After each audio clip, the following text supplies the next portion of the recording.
You know, people come and go in this industry. It's nice when somebody sticks around and have some context of all the things that have worked and not worked. And the industry gets all crazy about some new thing.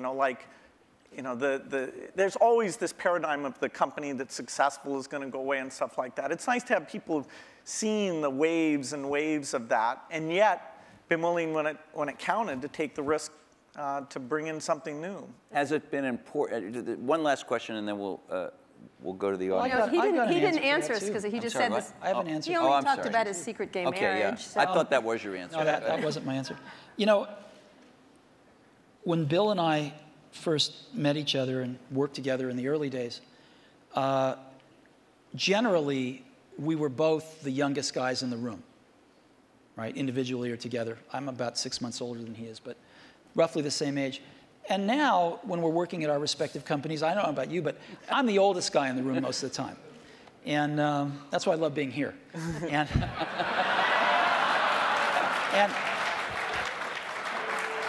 so happy to oblige. Happy to oblige. And I think of most things in life as either a Bob Dylan or a Beatles song. But there's that one line in that one Beatles song, you and I have memories longer than the road that stretches out ahead. And that's clearly true here. Well, you know what? I think we should end it there. Let's just end it there. I'm going to have a little tear right here. Thank you. Thank you very much. Thank you so much. Sure.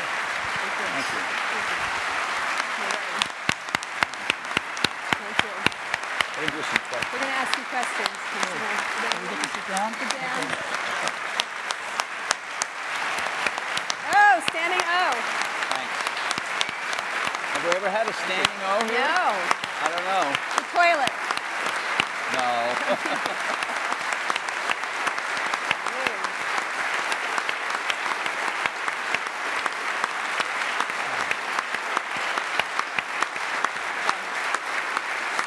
Whoa. You handled this pretty well. Very good. Great. Wow.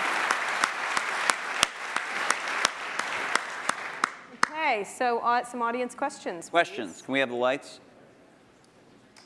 Roger Matt Roger. from Elevation Partners. Hey guys, that was incredible. Thank you very much. We've got a big election coming up next year. I'm curious if there are any issues that you see in Silicon Valley that we all ought to be focused on communicating effectively to the next potential president of the United States. That is any common ground that we share, because it's weird. You don't actually hear any issues that people are talking about right now, and I'm curious if you guys have any in mind. Bill? Well, certainly education is one that I'd put at the top of the list. Are there technological solutions right now that they could do something about, or is that just sort of like No, technology is going to be helpful and more, but the way that teachers are measured and made excellent, the way that the high schools are designed, the expectations they have, it's not just a pure technology thing. It's more an institutional practice where the opportunity is. And there should be a lot of debate about the different ways of doing that. Steve? Boy, we've got some pretty big problems. And I think most of them are much bigger than anything Silicon Valley can contribute right now to solve. So hopefully some of those will get solved. I also think we underestimate how much all of our industry depends on stability. We've enjoyed a long period of stability, and we've been able to focus on technology and growing our businesses and stuff, and I think we take that for granted sometimes. One of the more interesting areas that we all suffer from, of course, is in the area of energy dependence. And there's a lot of work going on. I know a lot of investing going on anyway. I don't know if the results are there, but a lot of investing going on in alternative energy, and maybe Silicon Valley can play a small role in some of that stuff too. Are you guys investing in that area, personally, or? Some. Which might be a lot. And you? Yeah, exactly. $1 billion here or there. Steve? Are you investing in that area? No. Or just a Prius? Okay. Or something like Yeah, that. just appreciating it. Over there? Hi, Don Eklund, Sony Pictures. My question is really, at what point is there too much diversity?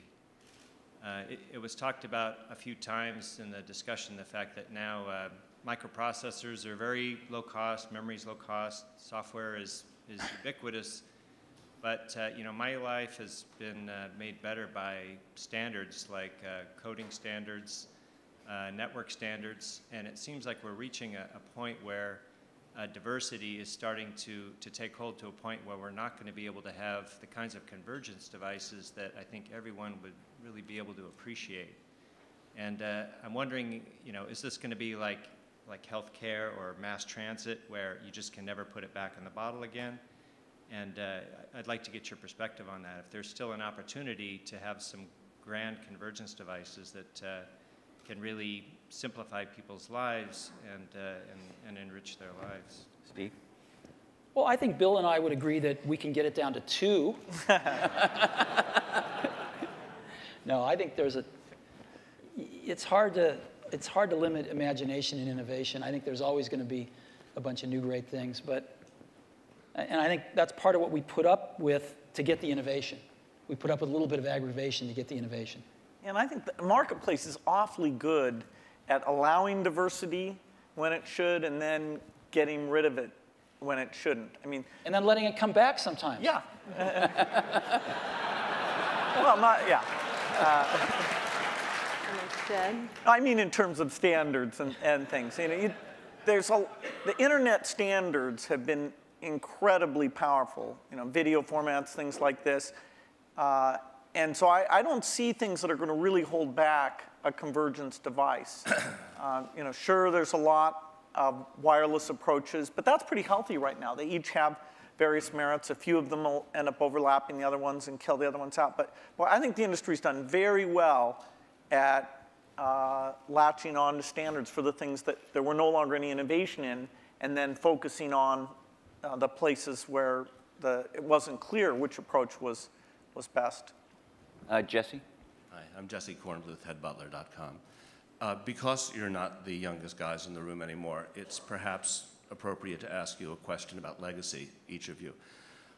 Bill, even your harshest critic would have to admit that your philanthropy work is, you know, planet-shaking, incredible, and could be, if you make it, a second act so amazing that it would dwarf what you've actually done at Microsoft.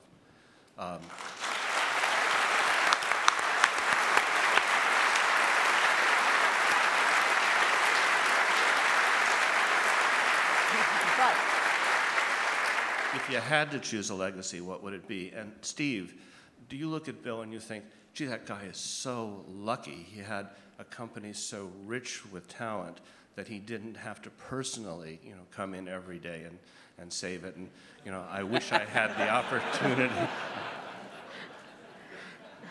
Okay, he's not going to answer that one. Bill?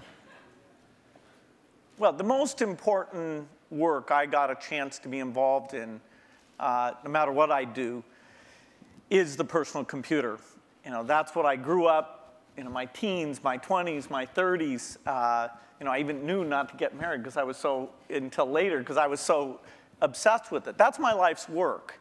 And it's lucky for me that some of the skills and resources, but I'd put skills first, that I was able to develop through those experiences can be applied to the benefit of the people who haven't had technology, including medicine, working for them. So it's an incredible blessing to have two things like that. But the thing that if you look inside my brain, it's filled with software and, you know, the magic of software and a belief in software. And, you know, that's not going to change. Okay. So your question was about whether I wish I didn't have to go into Apple every day?